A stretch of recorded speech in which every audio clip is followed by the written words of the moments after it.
தமிழர்களின் number one choice Tamil matrimony.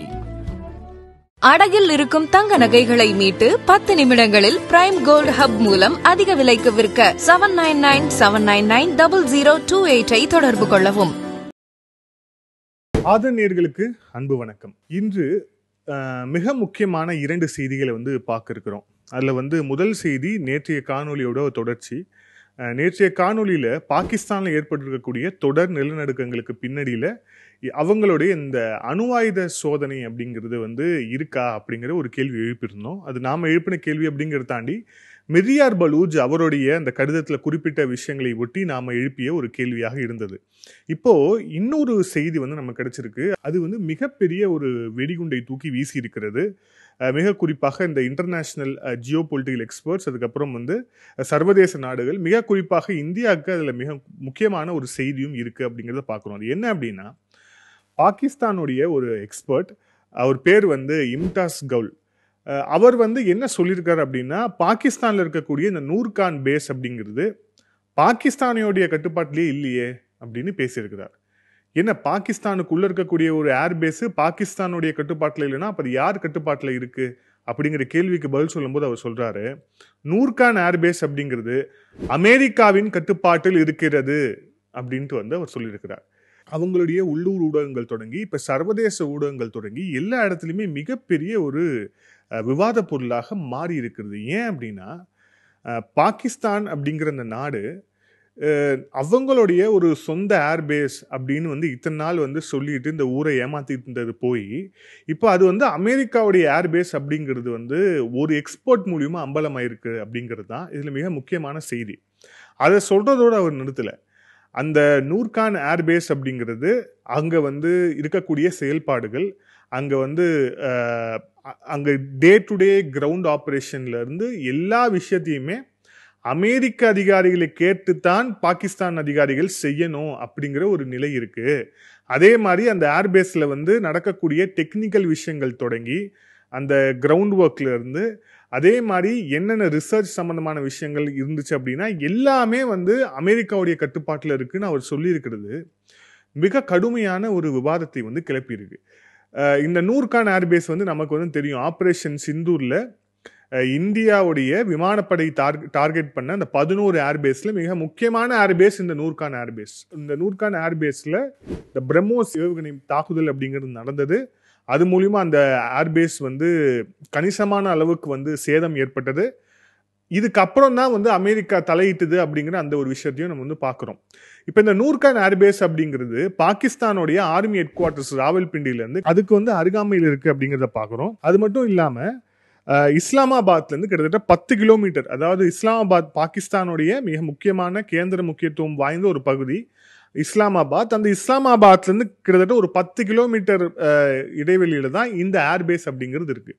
So அந்த ஏர்பேஸே பாகிஸ்தானுடைய கட்டுப்பாட்டில் இல்லை அப்படிங்கிறது தான் இப்போ மிக முக்கியமாக எழுப்பியிருக்கக்கூடிய ஒரு செய்தியாக இருக்குது. இதில் லாஜிஸ்டிக் குறிப்பாக C-130 ஹெர்குலிஸ், அப்புறம் IL-78 மிட் ஏர் அப்படின்னு சொல்லிட்டு நிறைய லாஜிஸ்டிக்ஸ் ஆப்ரேஷன்ஸுக்காக இந்த ஏர்பேஸை பயன்படுத்துறதா பாகிஸ்தானுடைய விமானப்படை தொடர்ச்சியாக சொல்லிட்டே இருக்காங்க. ஆனால் அதை தாண்டி இந்த ஏர்பேஸே அவங்க கட்டுப்பாட்டில் தான் இருக்கு அப்படிங்கிற விஷயத்த அவர் அம்பலப்படுத்தி இருக்கிறது மிக முக்கியமான ஒரு தகவலாக இருக்கு. நீங்க பாருங்க, இந்த ஆப்ரேஷன் சிந்தூர் தொடங்கிய பிறகு கடும் பின்னடைவை பாகிஸ்தான் சந்தித்து வர சூழல்ல திடீர்னு ட்ரம்ப் ஒரு ட்வீட் போடுறாரு, நான் 2 நாடுகள் இடையில பேசிட்டேன், சீஸ்ஃபயர் வந்துடுச்சு அப்படின்ட்டு போறாரு. அவர் போடுற அந்த டைமிங் பாருங்க, அந்த டைமிங் அப்படிங்கிறது அந்த ட்வீட் போடுறதுக்கு முன்பாக ஒரு கிட்டத்தட்ட ஒரு ஒரு ஒரு 6 அல்லது 7 மணி நேரம் கேப் இருக்கும். அந்த கேப்புக்கு முன்னாடி தான் நம்மளுடைய விமானப்படை அப்படிங்கிறது அவங்களுடைய இந்த 11 ஏர்பேஸை டார்கெட் பண்ணி அடிச்சிருந்தாங்க. ஸோ அதில் ஒரு முக்கியமான ஒரு ஏர்பேஸ் தான் இந்த நூர்கான் ஏர்பேஸ். ஸோ அப்போ நூர்கான் ஏர்பேஸ் அப்படிங்கிறது அது அமெரிக்காவுடையது. ஸோ அதில் இந்தியா தாக்குதல் நடத்தியிருக்கு அப்படிங்கிற அந்த ஒரு பதற்றத்தில் தான் இந்த வாஷிங்டன் அரசாங்கம் தலையிட்டதா அப்படிங்கிற மிக முக்கியமான கேள்வியை இப்போ இவருடைய இந்த கூற்று அம்பலப்படுத்தி இருக்கு அப்படிங்கிறத பார்க்குறோம். அதை தாண்டி இந்த நூர்கான் ஏர்பேஸ் அப்படிங்கிறது இன்னும் பல்வேறு விஷயங்களை வந்து கொண்டிருக்கிறதாக தான் சொல்லப்படுது. மிக குறிப்பாக அணு ஆயுதம் இருக்கு, நாங்க வந்து ஹிந்துஸ்தானுக்காக தான் 130 அணு ஆயுதங்களை வச்சிருக்கணும்னு சொல்லிட்டு பாகிஸ்தான் அமைச்சர் வந்து வெளிப்படையாக அந்த உளர்ன விஷயம் இருக்குல்ல, அது வெறும் உளறல் மட்டும் கிடையாது. அந்த 11 ஏர்பேஸ்ல எல்லா இடத்துலையுமே வந்து நியூக்ளியர் இன்ஸ்டாலேஷன்ஸ் இருந்தது அப்படிங்கிறது பின்னால நமக்கு வந்து தெரிய வந்தது. அப்போ நூர்கான் ஏர்பேஸ்ல நியூக்ளியர் இன்ஸ்டாலேஷனும் இருந்திருக்கு. ஸோ அதையும் வந்து எடுக்க முடியாம தான் நம்ம தாக்குதல் நடத்தியிருக்கோம் அப்படின்னா, அப்போ அமெரிக்காவுடைய கட்டுப்பாட்டு இருக்கக்கூடிய ஒரு ஏர்பேஸ், அந்த ஏர்பேஸ் பாகிஸ்தான்ல இருக்கு. அந்த ஏர்பேஸ்ல வந்து நியூக்ளியர் இன்ஸ்டாலேஷன் இருக்குன்னா, அப்போ பாகிஸ்தானுடைய நியூக்ளியர் இன்ஸ்டாலேஷன் எல்லாத்தையுமே வந்து அமெரிக்கா தான் வந்து இன்ஸ்டால் பண்ணி கொடுத்து அதை வந்து பராமரிச்சுட்டு இருக்கிறாங்க அப்படிங்கிற அந்த ஒரு விஷயமும் இதுல இருந்து அம்பலமாயிருக்கு. இது வந்து சர்வதேச நாடுகள் வந்து இதை வந்து மிக குறிப்பாக இந்தியாவுக்கு இதுல மிக முக்கியமான ஒரு கவலை ஏற்படுத்தும் விஷயமா தான் வந்து இப்ப இவ சொல்லியிருக்கிறது இருக்கு. ஆனா இந்த கவலை எல்லாத்தையுமே தாண்டி இந்த விஷயம் அந்த எக்ஸ்பர்ட்டுக்கு தெரியும் போது, அதே மாதிரி பிற அவங்களுடைய அந்த பாகிஸ்தான் அஃபீஷியல்ஸுக்கு தெரியும் போது, வாஷிங்டன் அரசாங்கத்துக்கு தெரியும் போது, இது நம்ம அரசாங்கத்துக்கு தெரியாதா? அதே மாதிரி நம்மளோட உளவுத்துறைக்கு தெரியாதா? அப்படி தெரிஞ்சே தாக்குதல் நடத்தியிருக்காங்க அப்படின்னா, அப்போ அது அமெரிக்காவுடைய கட்டுப்பாட்டில் இருக்கிறது. அதை வந்து உறுதிப்படுத்தினதுக்கு பிறகும் கூட இந்தியா வந்து தாக்குதல் நடத்தியிருக்காங்க அப்படிங்கிற ஒரு சட்டிலான ஒரு மெசேஜும் அதுல வந்து இருக்கு அப்படிங்கிறத பாக்குறோம். பலுச்சிஸ்தான்ல இருக்கக்கூடிய கவதார் துறைமுகம் வந்து சைனாவுடைய கட்டுப்பாட்டில் இருக்கு. ஆர்மி தலைநகர் ராவல்பிண்டியிலிருந்து சில பல கிலோமீட்டருக்கு பக்கத்தில் இருக்கக்கூடிய இந்த நூர்கான் ஏர்பேஸும் வந்து அமெரிக்காவுடைய கட்டுப்பாட்டில் இருக்குன்னா, அப்போ இந்த நாடு உண்மையிலே வந்து எப்படிதான் செயல்படுது? இது வந்து உண்மையிலே இது வந்து ஒரு தனித்துவமான நாடா இல்லை மற்ற நாடுகளுடைய ப்ராக்சியா அப்படிங்கிற ஒரு கேள்வி எழுப்பி இருக்கு. ஓகே, இல்லை இன்னொரு விஷயம் பாருங்க. பிரைம் மினிஸ்டர் நரேந்திர மோடி அவர்கள் ஒரு கூட்டத்தில் பேசும்போது, இனிமே பாகிஸ்தான் இந்த ப்ராக்சி வாரை வச்சு எங்களை ஏமாற்ற முடியாது. இந்த ப்ராக்சி வாருங்கிறது இன்னொரு நாட்டின் பின்னணியில் நின்று கொண்டு நம்ம மீது தாக்குதல் நடத்துவது, இந்த மாதிரி விஷயங்களை காமிச்சு ஏமாற்ற முடியாதுன்னு சொல்லியிருந்தார். அது வெளிப்படையாக சொன்ன விஷயம் என்னன்னா, அப்போ பிரைம் மினிஸ்டர் வந்து நம்ம சைனாவை வந்து குறிப்பிடுறார், அதே மாதிரி துருக்கியை குறிப்பிடுறார் அப்படின்னு சொல்லப்படுது. ஆனால் இதில் இருக்கக்கூடிய இன்னொரு செய்தி, அமெரிக்காவையும் சேர்த்து தான் அவர் குறிப்பிட்டிருக்கிறார் அந்த ப்ராக்சி வார் அப்படிங்கிற விஷயத்துல அப்படிங்கிறது இந்த தகவல், இந்த செய்தி வந்து உறுதிப்படுத்தியிருக்கு. இந்த ஆபரேஷன் சிந்து தொடங்கிய நாள்ல இருந்து பாகிஸ்தான் செய்து வந்த 2 விஷயங்கள் வந்து இதுதான். அதுவும் குறிப்பாக வந்து நம்மளை வந்து மிரட்டுறதுக்காக செஞ்சு வந்த 2 விஷயம். ஒன்று, எங்ககிட்ட அணு ஆயுதம் இருக்கு.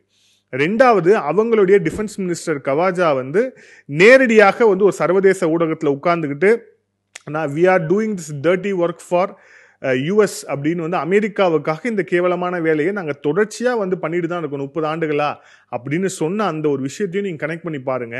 So all roads lead to, எல்லா சாலைகளும் ரோமை நோக்கி போகுது அப்படிங்கிற மாதிரி எல்லா சாலைகளும், இஸ்லாமாபாத்லேருந்து கிளம்பக்கூடிய எல்லா சாலைகளும் வாஷிங்டனை நோக்கி தான் வந்து போதா அப்படிங்கிற மிக முக்கியமான ஒரு கேள்வியை இது எழுப்பி இருக்கிறது.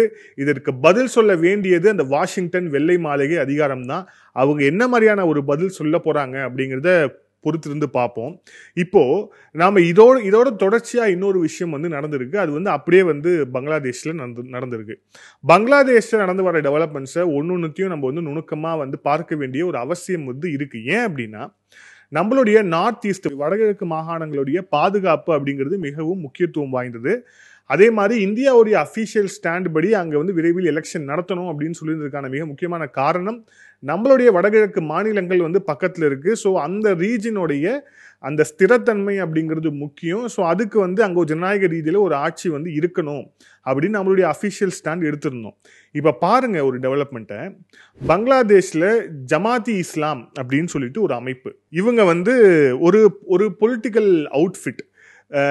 இது வந்து ஒரு அரசியல் கட்சியாக வந்து இருந்து அதுக்கு பிறகு அது வந்து தடை செய்யப்பட்டு இப்ப மீண்டும் வந்து சுப்ரீம் கோர்ட் வந்து அவங்க மீதான தடையை வந்து நீக்கி இருக்கிறாங்க. எப்படி? அவாமி லீக் வந்து அங்க வந்து நீண்ட நாள் ஆட்சி செய்த ஒரு கட்சி, அந்த கட்சி வந்து தேர்தலே நிற்கக்கூடாது அப்படின்னு சொல்லிட்டு தடை செய்யப்பட்டிருக்கிறது. ஆனால் தடை செய்யப்பட்டிருந்த பயங்கரவாதிகள் அப்படின்னு முத்திரை குத்தப்பட்டிருந்த இந்த ஜமாத்தி இஸ்லாம் அப்படிங்கிற கட்சி வந்து மீண்டும் வந்து இப்போ தேர்தலில் வந்து போட்டிடலாம் அப்படின்ட்டு வந்து அவங்க நாட்டுடைய உச்சநீதிமன்றம் அறிவிச்சிருக்கு.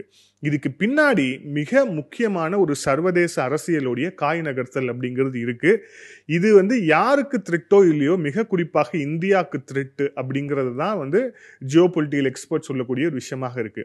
இது எப்படி த்ரெட்டு, யார் இந்த ஜமாத்தி இஸ்லாம் அப்படிங்கிறத வந்து தெளிவா வந்து பார்ப்போம். இந்த ஜமாத்தி இஸ்லாமி அப்படிங்கிற இந்த பார்ட்டி வந்து 1941 அபுவல்லா மௌதி அப்படிங்கிறவரால் வந்து தொடங்கப்பட்ட ஒரு இயக்கம்.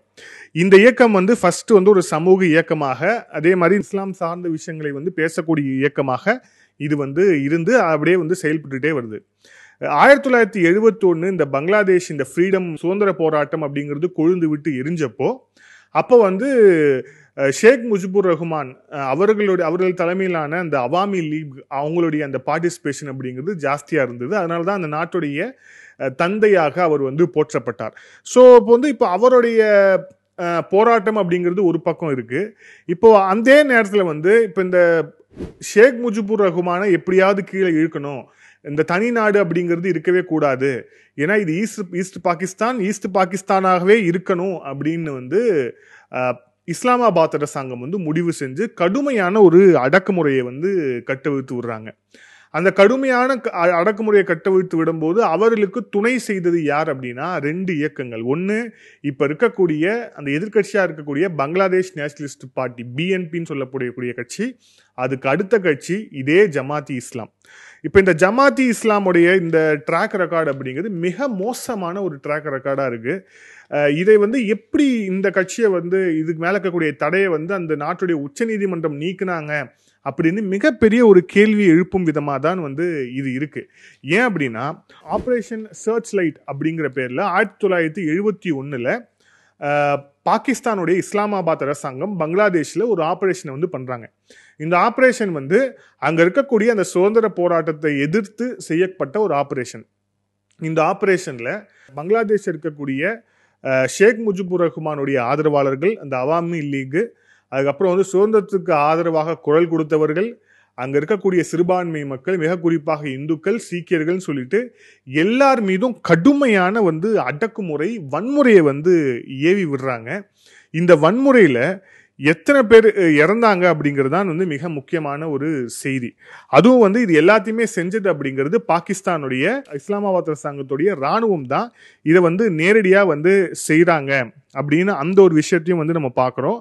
இதில் மிக குறிப்பாக சொல்லணும் அப்படின்னா டாக்கா யூனிவர்சிட்டியில் 9 டீச்சர்ஸு, அதுக்கப்புறம் 200 ஸ்டூடெண்ட்ஸு, இவங்களை வந்து எரிச்சு கொலை பண்ணுறாங்க இந்த ஆப்ரேஷன் வந்து சர்ச் லைட்டில் ஒரு விஷயமா. ஸோ ஒரு குத்துமதிப்பாக பார்த்தோம் அப்படின்னா அந்த ஆப்ரேஷனில் பாகிஸ்தான் ஆர்மியால் கொல்லப்பட்ட எத்தனை பெங்காலிஸ்னால் கிட்டத்தட்ட 35,000 பெங்காலிஸை வந்து பாகிஸ்தான் இராணுவம் கொலை செய்தது. அது மட்டும் இல்லாமல் கிட்டத்தட்ட இந்த ஓவராலாக இந்த ஆப்ரேஷன் சர்ச் லைட்டில் வந்து எவ்வளோ பேர் இறந்துருப்பாங்க அப்படிங்கிற அந்த ஒரு கணக்கு எடுத்தால் அது கிட்டத்தட்ட 3 லட்சத்துக்கும் மேலே போகுது. அது மட்டும் இல்லாமல் அங்கே இருக்கக்கூடிய பெண்களுக்கு எதிராக பெங்காலி பெண்கள், குறிப்பாக சிறுபான்மையினர் பெண்கள், இந்து பெண்கள், சீக்கிய பெண்கள், இவர்களுக்கு எதிராக நடந்த அந்த கடுமையான அடக்குமுறை சம்பந்தமாக ஒரு தனி ரிப்போர்ட் இருக்கு. அதுபடி பார்த்தா கிட்டத்தட்ட 4 லட்சம் பெண்களுக்கு மேலே வன்புணர்ச்சி செய்யப்பட்டிருக்கிறார்கள் அப்படின்னு ஒரு கடுமையான ஒரு குற்றச்சாட்டும் இருக்கு. இந்த குற்றச்சாட்டெல்லாம் யார் பேர்ல இருக்கு? ஒன்று பாகிஸ்தான் ஆர்மி, 2வது இந்த பிஎன்பி, 3வது இப்போ தடை நீக்கம் செய்யப்பட்டிருக்கக்கூடிய ஜமாத்தி இஸ்லாம். இதில் இருக்கக்கூடிய இன்னொரு முக்கியமான விஷயம் என்னன்னா, இந்த ஜமாத்தி இஸ்லாம் அப்படிங்கிற இந்த அவுட்ஃபிட் வந்து அவங்களுடைய தொடக்க காலத்திலிருந்து ஐஎஸ்ஐயோடைய ஒரு செல்ல பிள்ளையாக இருக்கிறாங்க அப்படிங்கிற அந்த ஒரு குற்றச்சாட்டு வந்து மிக வலுவாக இருக்கு. பங்களாதேஷ் அப்படிங்கிறது வந்து இந்தியாவுக்கு அருகாமையில் இருக்கிற ஒரு பகுதியாக நம்மளுடைய பகுதியாக இருக்கு. ஸோ நம்மளுடைய ஒரு பிரதிநிதியாக அங்கே வந்து இருக்கணும் அப்படின்னு சொல்லிட்டு ஐஎஸ்ஐயால் பொத்தி வளர்க்கப்பட்ட ஒரு பிள்ளை தான் இந்த ஜமாத்தி இஸ்லாம். ஸோ இப்போ அந்த அமைப்புக்கு தான் வந்து இப்போ வந்து நீங்கள் தேர்தலில் போட்டிடலாம் அப்படிங்கிற ஒரு வாய்ப்பு கிடைச்சிருக்கு அப்படிங்கிற விஷயத்த பார்க்குறோம். இந்த ஜமாத்தி இஸ்லாம் மேலே வந்து குற்றச்சாட்டு வச்சது அப்படிங்கிறது வெறும் அவாமி லீகோ இல்லை இந்திய ஆதரவு பெற்றவர்களோ நினச்சிடாதீங்க. இதை குற்றச்சாட்டை வச்சது அப்படிங்கிறது இன்டர்நேஷனல் கிரைம் ட்ரிபியூனல் சொல்லிட்டு ஒரு தனியாக ஒரு அமைப்பு வந்து 2010 வந்து அமைக்கப்படுது. அந்த அமைப்பு வந்து 2071 இனப்படுகொலைன்னு சொல்லிட்டு லிஸ்ட் பண்ணி ஒரு 10 பேரை வந்து வெளியிடுறாங்க. அதில் வந்து அப்துல் காதர் முல்லா, குலாம் அசாம், முகமது தேல்வார் உசைன், அலி ஹாசன் முகமது, அப்துல் கலாம் ஆசாத் அப்படின்னு சொல்லிட்டு ஒரு 10 பேருடைய பெயரை வந்து வெளியிடுறாங்க. இந்த 10 பேருமே யார் அப்படின்னு கேட்டா ஜமாத் இஸ்லாம் அப்படிங்கிற அந்த அமைப்பை சேர்ந்தவர்கள். இவங்க எல்லாம் தான் இந்த இனப்படுகொலையில, குறிப்பாக இந்த ஆபரேஷன் சர்ச் லைட்ல பாகிஸ்தானுடைய ஆர்மிக்கு வந்து துணை செஞ்சாங்க. அவர்களுடைய லிஸ்ட் வந்து வெளியிட்டிருக்கிறாங்க இந்த ட்ரிபியூனல்ல. இதையும் மெயினா காரணம் காமிச்சுதான் இந்த ஜமாத் இஸ்லாம் அப்படிங்கிறது ஒரு பயங்கரவாத அமைப்பு. இந்த அமைப்புக்கு வந்து எந்த விதத்திலையும் வந்து நம்ம வந்து துணை செஞ்சிடக்கூடாதுன்னு சொல்லிட்டு ஷேக் ஹசீனாவுடைய அவாமி லீக், அதுக்கப்புறம் வந்து அவங்களுடைய டெமோக்ராட்டிக் செட்டப்ல இருந்த அந்த பங்களாதேஷ் அந்த சிஸ்டம் அப்படிங்கிறது இந்த ஜமாத் இஸ்லாமை வந்து தடை செஞ்சுச்சு. ஸோ இந்த மாதிரி ஒரு இனப்படுகொலை செய்த பயங்கரவாத பின்னணி கொண்ட ஒரு இயக்கம் வந்து அரசியல் கட்சியாக தற்போது மாறி இருக்கிறது.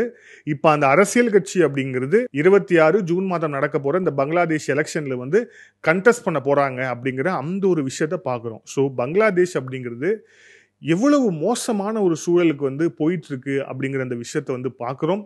ஐஎஸ்ஐயோடைய ஒரு ப்ராக்சியாக இருந்த ஒரு கட்சி, ஒரு அடிப்படைவாத அமைப்பு அப்படிங்கிறது அங்க அரசியல் கட்சியாக மாறி இப்ப அவங்க வந்து தேர்தலில் வந்து கண்டெஸ்ட் பண்ண போறாங்க. அதுவும் வந்து இந்த போட்டி யாருக்கும்னா பிஎன்பி வெர்சஸ் ஜமாத் இஸ்லாம் அப்படிங்கிற மாதிரி போகுது. அதை தாண்டி அங்க ஒரு ஸ்டூடெண்ட் லீடர் எமர்ஜ் ஆகி அவரும் வந்து ஒரு கட்சியை ஃப்ளோட் பண்ணியிருக்காரு. ஸோ கிட்டத்தட்ட இது வந்து ஒரு மும்முனை போட்டியாக மாறக்கூடிய ஒரு சூழல் வந்து ஏற்பட்டிருக்கு அப்படிங்கிற அந்த ஒரு விஷயத்த பார்க்குறோம். 1971க்கு பிறகு பங்களாதேஷ் வந்து சுதந்திரம் பெற்ற பிறகு பாகிஸ்தானுடைய வாடை, இந்த இஸ்லாமாபாத் அரசாங்கத்துடைய அந்த வாடையே இல்லாம வந்து அந்த நாட்டை வந்து ஒரு சீரான நிலைமையில வந்து இந்த அவாமி லீக் அவங்களுடைய அந்த கட்சியினர் வந்து கொண்டு செலுத்திட்டு இருந்தாங்க. ஆனா ரொம்ப ரீசெண்டா ஷேக் ஹசீனாவுக்கு ஏற்பட்ட அந்த பின்னடைவு, அப்புறம் ஷேக் ஹசீனா வந்து தொடர்ச்சியாக வந்து அங்க நடக்கக்கூடிய வன்முறைகளுக்கெல்லாம் அவர்தான் காரணம்னு அவங்க குற்றம் சாட்டினது உள்ளிட்ட இவ்வளோ பிளே வந்து இதில் நடந்துகிட்டு இருக்கு.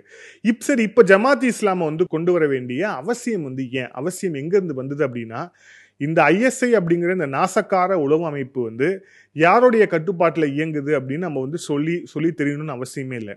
இது வந்து இஸ்லாமாபாத் அரசாங்கத்துடைய கட்டுப்பாட்டில், கிட்டத்தட்ட இஸ்லாமாபாத் அரசாங்கத்தையே கட்டுப்பாட்டில் வைத்திருக்கக்கூடிய ஒரு 3 எழுத்து நாசக்கார நிறுவனம்னா அது வந்து இந்த ஐஎஸ்ஐ தான்.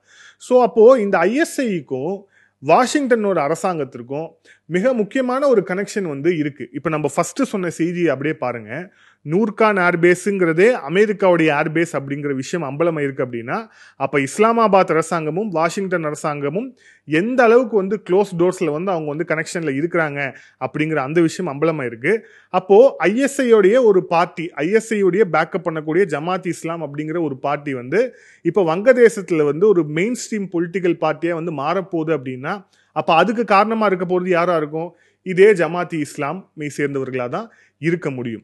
ஏற்கனவே ஷேக் ஹசீனா அவர்களை வெளியேற்றம் நடந்த போதே ஜமாத் இஸ்லாமியை சேர்ந்த முக்கியமான தலைவர்களை அமெரிக்காவுடைய வெள்ளை அதிகாரி ரகசியமாக சந்தித்து பேசினார் அப்படின்ற செய்தி வந்து அப்போவே வந்து வெளியாச்சு. இது பொது ஊடகங்களையும் வந்து வெளியாச்சு. இதை வந்து யாரும் மறுக்க முடியாது, செய்திகள்ல இருக்கு.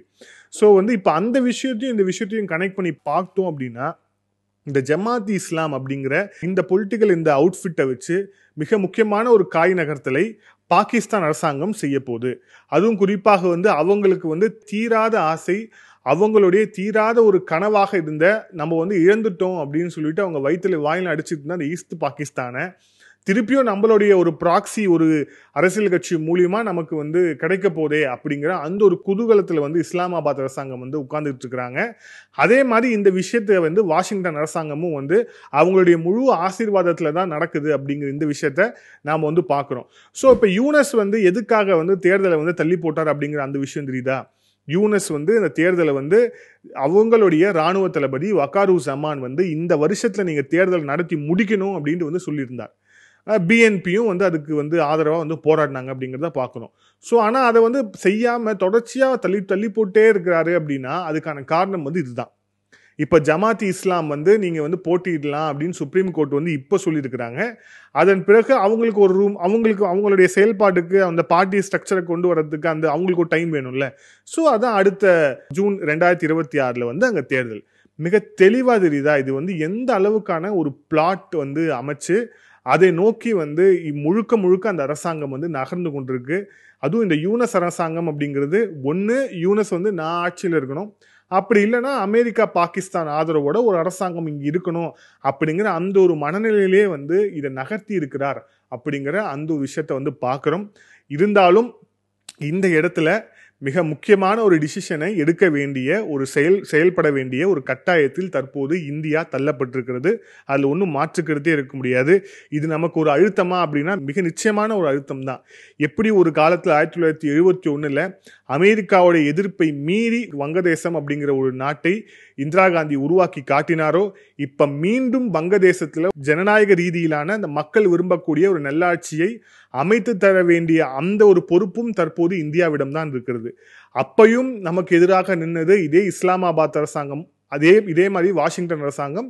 இப்போ நமக்கு எதிராக நிற்கிறதும் இதே இஸ்லாமாபாத் அரசாங்கம், இதே வாஷிங்டன் அரசாங்கம். ஸோ எதிரிகள் அப்படிங்கிறது மாறவே இல்லை. கிட்டத்தட்ட வந்து அதே மாதிரியான சுச்சுவேஷன் தான் இப்போ அந்த ஹிஸ்டரி ரிப்பீட்னு சொல்லுவாங்க இல்லையா, அந்த மாதிரி மீண்டும் அதே வரலாறு திரும்பி இருக்கிறது. ஒரே ஒரு டிஃப்ரென்ஸ், அன்னைக்கு இந்திரா காந்தி தலைமையிலான அரசு இருந்தது, இன்னைக்கு மோடி அவர்கள் தலைமையிலான அரசாங்கம் இருக்கு. ஆனா இந்தியாவோட ஸ்டாண்டும் எந்த இடத்துலையும் மாறல அப்படிங்கிறத பார்க்கிறோம்.